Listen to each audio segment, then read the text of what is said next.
കർത്തൃനാമത്തിൽ വീണ്ടും വിശുദ്ധന്മാർക്ക് വന്ദനം. G2R പ്ലാറ്റ്ഫോമിൽ ജെനസിസ് ടു റെവലേഷൻ എന്ന പഠന പരമ്പരയിൽ രാജകീയ പുരോഹിതവർഗവുമാകുന്ന ദൈവസഭയെ പഴയ നിയമത്തിലെ ലേവി പൗരോഹിത്യവർഗവുമായി താരതമ്യം ചെയ്തുള്ള പഠന പരമ്പരയുടെ അടുത്ത ഭാഗം.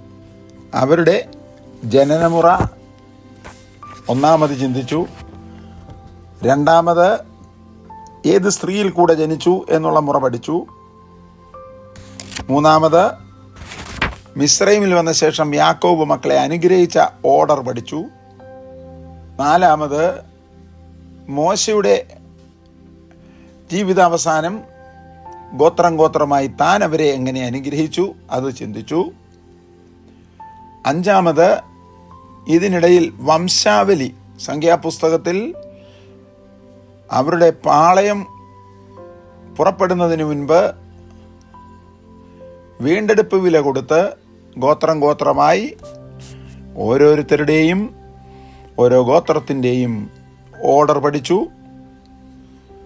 അടുത്തത് യാത്ര ചെയ്യുമ്പോൾ പാളയം എവിടെ എങ്ങനെ അടിക്കണം, കിഴക്കും പടിഞ്ഞാറും തെക്കും വടക്കും, അതിൻ്റെ നടുവിൽ ദൈവത്തിൻ്റെ ആലയവും സ്ഥിതി ചെയ്തു.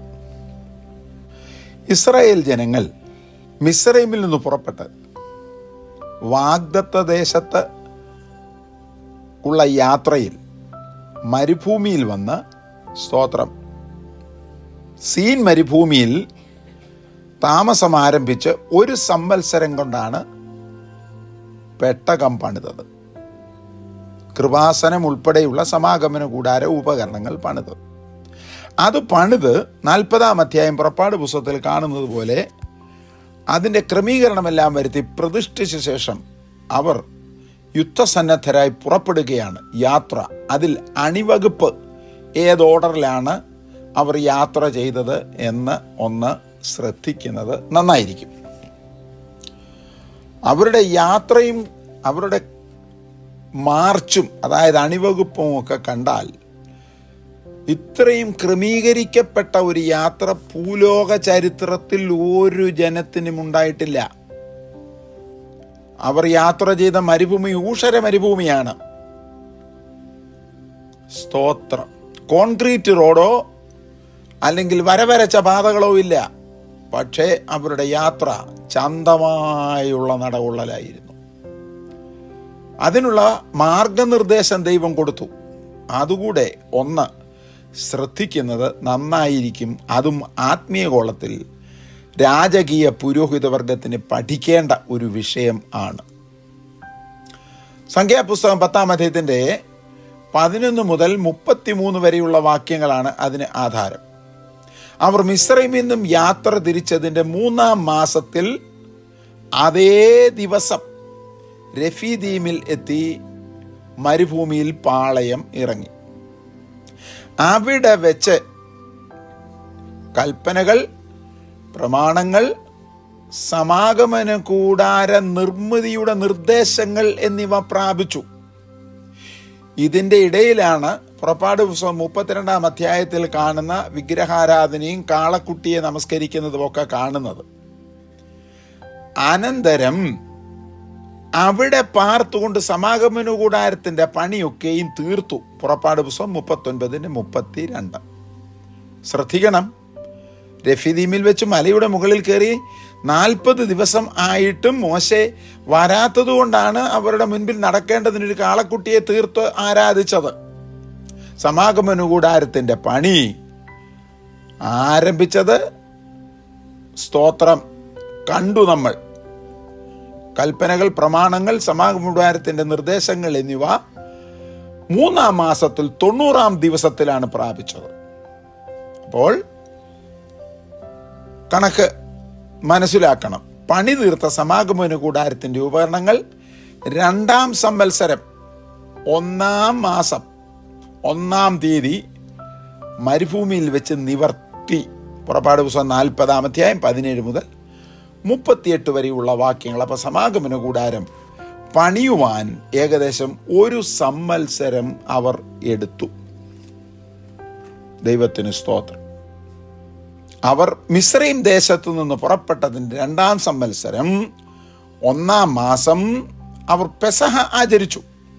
അപ്പോൾ 1 വർഷം അവർ പെസഹ ആചരിച്ചില്ല എന്നല്ലേ അർത്ഥം? സംഖ്യാപുസ്തകം 9-ാം അധ്യായത്തിൻ്റെ 1 മുതൽ 8 വരെയുള്ള വാക്യങ്ങൾ. തിരുനിവാസം നിവർത്തിയ നാൾ മുതൽ യഹോവയുടെ തേജസ് ഷെഖൈന രാത്രി അഗ്നിരൂപത്തിലും പകൽ മേഘത്തിൻ്റെ രൂപത്തിലും മൂടി നിരന്തരമായി നിലനിന്നിരുന്നു. അതുവരെ ഇസ്രായേൽ ജനങ്ങൾ വിസ്തൃതമായി കിടക്കുന്ന ആ വലിയ പാളയത്തിന് മുകളിൽ മേഘം മൂടി അവർക്ക് ചൂടേൽക്കാതെ അന്തരീക്ഷത്തെ അനുഗ്രഹപൂർണമായി തീർത്തു. എന്നാൽ ഷെഖൈന എന്ന് പറയുന്ന തേജസ്സേറിയ ആ ഭൂമിയിൽ നിന്ന് സ്വർഗത്തിലേക്ക് കരേറിപ്പോകുന്ന ആ മേഘം അല്ലെങ്കിൽ ആ സ്തൂപം അതുവരെ അവരുടെ നടുവിൽ വന്നില്ലായിരുന്നു. ഇതും ഒരു അത്ഭുതം. പഴയ നിയമത്തിൽ അബ്രഹാം മുതൽ ദൈവപുത്രൻ്റെ കാലം വരെയുള്ള സമയങ്ങളിൽ പ്രവാചകന്മാരും ന്യായപ്രമാണവും ഒക്കെ അവരുടെ നടുവിലുണ്ടായിരുന്നു. എങ്കിലും പെന്തക്കോസ്ത് ദിവസമാണ് സ്വർഗത്തിൽ നിന്ന് ദൈവത്തിൻ്റെ ആത്മാവ് ഇറങ്ങി ദൈവസഭയുടെ നടുവിൽ ഇന്നും വസിച്ചുകൊണ്ടിരിക്കുന്നത്.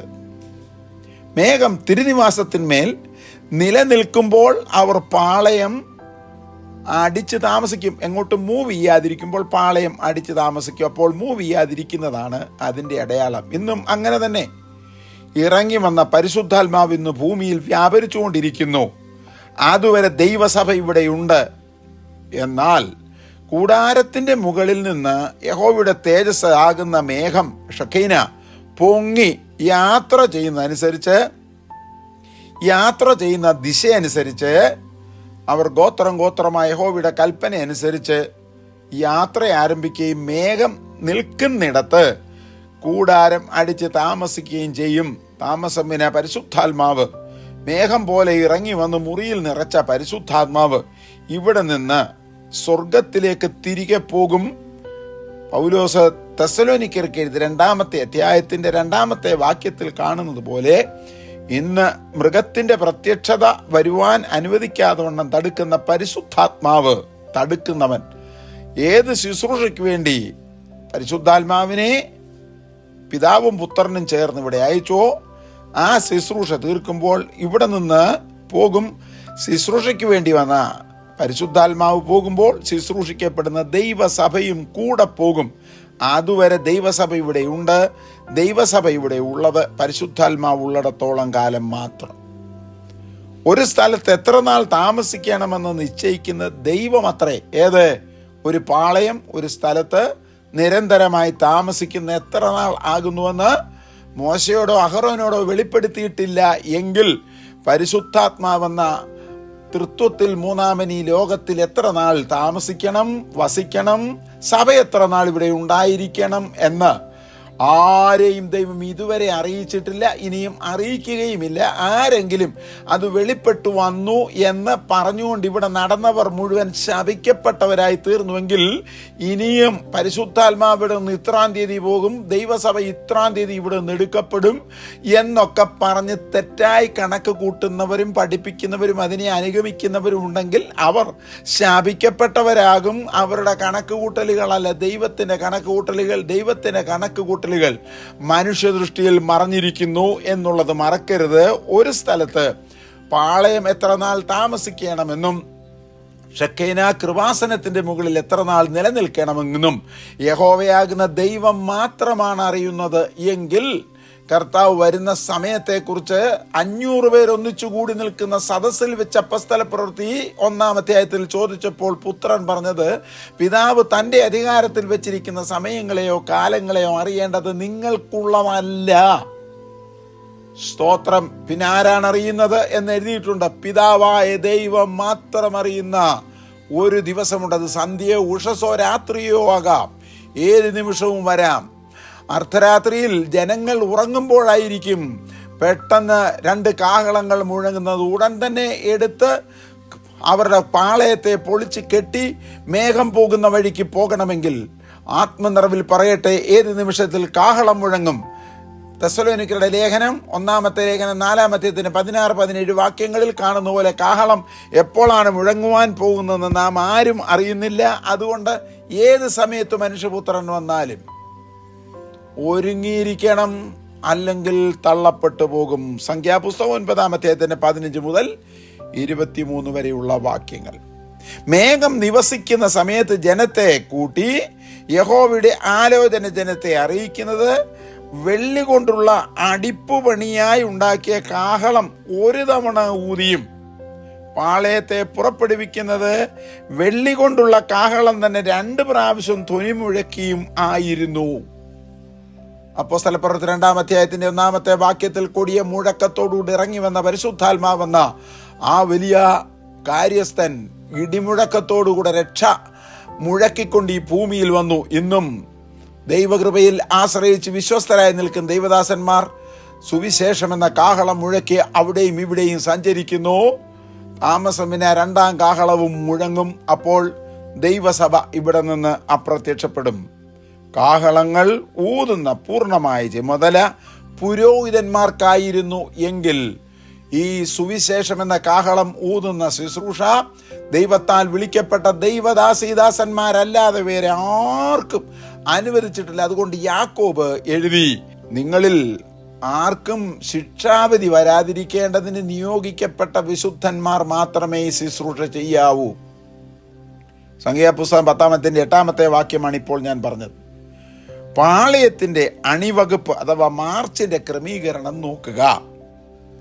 കാഹളം ഒരു തവണ മാത്രം ഊതിയാൽ ജനം അവരവരുടെ കൂടാരത്തിന്റെ മുൻപിൽ നിൽക്കും. അപ്പനും അമ്മയും പിള്ളേരും എല്ലാം ഇറങ്ങി നിൽക്കും.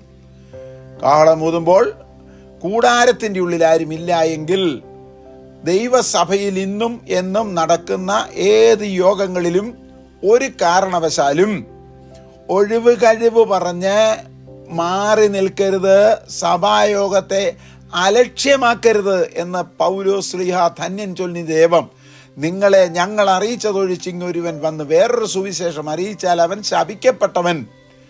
അന്യോന്യം ഉത്സാഹിപ്പിച്ച് കൂട്ടായ്മ ഉപേക്ഷിക്കാതെ കടന്നു വരണം. ഈ ശുശ്രൂഷ നിർവിഘ്നം തുടർന്നുകൊണ്ടേയിരിക്കണം.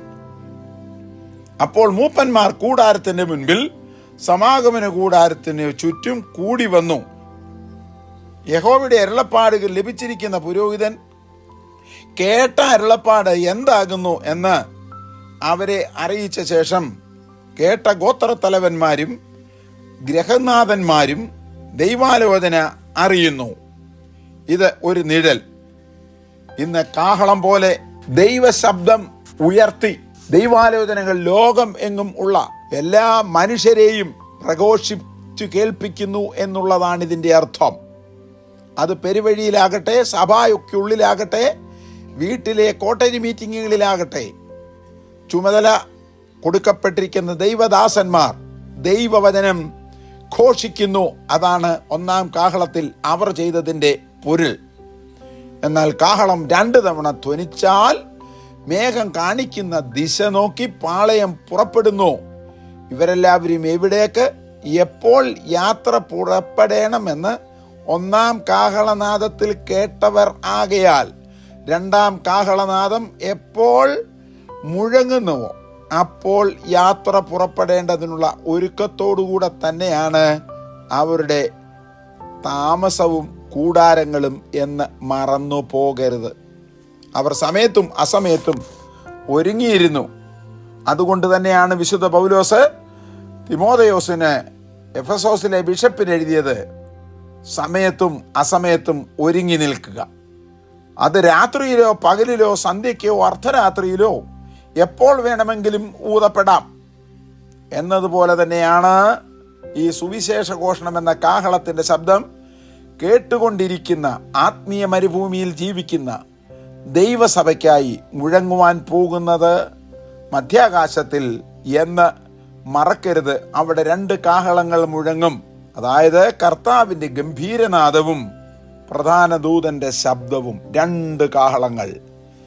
തെസ്സലോനിക്കർക്ക് എഴുതപ്പെട്ട 1-ാം ലേഖനം 4-ാം അധ്യായത്തിന്റെ 16-17 വാക്യങ്ങൾ. അതേത് നിമിഷവുമാകാം.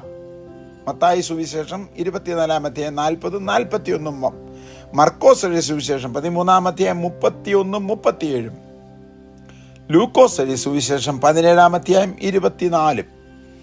3 സുവിശേഷകന്മാരും അതിനെക്കുറിച്ച് വളരെ വ്യക്തമായി എഴുതിയിരിക്കുന്നു. മരുഭൂമിയിൽ കൂടാരങ്ങളിൽ വസിച്ചിരുന്ന ഇസ്രായേൽ ജനം ഒരു താവള സ്ഥലത്തു നിന്നും അടുത്ത താവള സ്ഥലത്തേക്ക് പോകുവാൻ ഏത് സമയത്തും ഒരുങ്ങിയിരിക്കുന്നത് പോലെ രാജകീയ പുരോഹിതവർഗമാകുന്ന പുതിയ നിയമസഭയും അഥവാ ഇന്നത്തെ ദൈവസഭയും ഈ ശരീരമാകുന്ന മൺകൂടാരങ്ങളിൽ താൽക്കാലിക പാർപ്പിടമാകുന്ന ഈ ലോകത്തിൽ നിന്ന് ദൈവം ശില്പിയായതും അടിസ്ഥാനമുള്ളതുമായ ആ പട്ടണത്തിന് വേണ്ടി ആകാംക്ഷയോടുകൂടെ പാർത്തുകൊണ്ട് അടുത്ത പാളയമാകുന്ന മധ്യാകാശത്തിലേക്ക് പോകുവാൻ ഏത് നിമിഷത്തിൽ കാഹളങ്ങൾ മുഴങ്ങുന്നുവോ ആ നിമിഷത്തിൽ പോകുവാൻ തക്കവണ്ണം ഒരുക്കമുള്ളവരായി ജീവിക്കുക. മത്തായി എഴുതിയ സുവിശേഷം 24-ാം അധ്യായം 42 മുതൽ 44 വരെയും, മർക്കോസ് എഴുതിയ സുവിശേഷം 13-ാം അധ്യായം 35-ഉം 36-ഉം വാക്യങ്ങൾ ഈ ദൈവവചനം താരതമ്യം ചെയ്ത് പഠിക്കുകയും പഠിപ്പിക്കുകയും ചെയ്യുന്ന അനുഗ്രഹമല്ലേ? ഇതിനെ തള്ളിക്കളയുവാൻ ഒക്കുമോ? ഇவ்விധത്തിലുള്ള വ്യാഖ്യാനം എവിടെയുണ്ട്? എന്നെ കേൾക്കുന്ന വിശുദ്ധന്മാർ ഈ ദൈവവചനം ശ്രദ്ധയോടുകൂടെ കേൾക്കുവാൻ സാധ്യതയുള്ളവരെ കേൾപ്പിച്ച് കർത്താവിൻ്റെ വരവിന് വേണ്ടി ഒരുക്കണം. ഏത് നിമിഷവും കാഹളം മുഴങ്ങാം, ഏത് നിമിഷവും കാഹളം മുഴങ്ങാം. നമ്മളുടെ സൗകര്യാർത്ഥം അല്ല കാഹളങ്ങൾ മുഴങ്ങുവാൻ പോകുന്നത്. നിങ്ങൾ പറയുന്നത് പോലെയല്ല കാഹളം മുഴങ്ങുന്നത്. ഇത് ഒരു മർമ്മം. പിതാവ് തൻ്റെ അധികാരത്തിൽ വെച്ചിരിക്കുന്ന കാലങ്ങളെയോ സമയങ്ങളെയോ അറിയേണ്ടത് നമുക്കുള്ളതല്ല. അത് മറക്കരുത്. പിതാവ് മാത്രം അറിയുന്ന സമയമാണത്. സ്വർഗത്തിലെ ദൂതന്മാരോട് പോലും ദൈവം ആ സമയവും സന്ദർഭവും വെളിപ്പെടുത്തിയിട്ടില്ല. പുത്രന് പോലും വെളിപ്പെടുത്തിയില്ല. എന്താ കാരണം? താൻ ജഡത്തിൽ വസിക്കുവാൻ ഇവിടെ വന്നപ്പോൾ ശിഷ്യന്മാരുടെ ആഗ്രഹം മണവാട്ടി എന്ന വിധത്തിൽ മണവാളൻ പറഞ്ഞു പോകും. അതുകൊണ്ട് പിതാവ് അത് രഹസ്യമായി സൂക്ഷിച്ചു. പുത്രൻ അത് അറിയുവാൻ താല്പര്യപ്പെട്ടതും ഇല്ല. സഖറിയ പ്രവചനം 14-ാം അധ്യായം 7-ാമത്തെ വാക്യം നിങ്ങൾ തന്നെ വായിച്ചു കൊള്ളുക. അതാകുന്നു വരുന്ന സമയം. കർത്താവേ, ഈ ദൈവവചനം പഠിക്കുവാനും പഠിപ്പിക്കുവാനും ഗ്രഹിക്കുവാനും ഞങ്ങളുടെ ഹൃദയദൃഷ്ടിയെ പ്രകാശിപ്പിച്ച് ഏത് നിമിഷത്തിൽ ഞങ്ങളുടെ യജമാനൻ വന്നാലും ആ നിമിഷത്തിൽ ഒരുക്കമുള്ളവരായി ഈ താൽക്കാലിക കൂടാരത്തിൽ നിന്നും, ഈ താൽക്കാലിക മൺകൂടാരത്തിൽ നിന്നും, ഭവനത്തിൽ നിന്നും കർത്താവിനെ കണ്ട് നിത്യമായ വാസത്തിനു വേണ്ടി ഞങ്ങൾ അബ്രഹാം എന്ന പിതാവിനെ പോലെ ഈ ലോകത്തിൽ അന്യരും പരദേശികളുമായി പാർത്ത് കൂടാരങ്ങളിൽ പാർത്ത് നിത്യഭവനത്തിലേക്ക് വരുവാൻ കൃപ തരുമാറാകണം. യേശു ക്രിസ്തുവിൻ നാമത്തിൽ ഇത് കേൾക്കുന്നവരാരും നഷ്ടപ്പെട്ടു പോകാതിരിപ്പാൻ കൃപ തരുമാറാകണമേ എന്ന് അങ്ങയുടെ ഏകജാതനായ യേശു ക്രിസ്തുവിൻ്റെ നാമത്തിൽ താഴ്മയോടെ പ്രാർത്ഥിക്കുന്നു. കേൾക്കുമാറാകണമേ.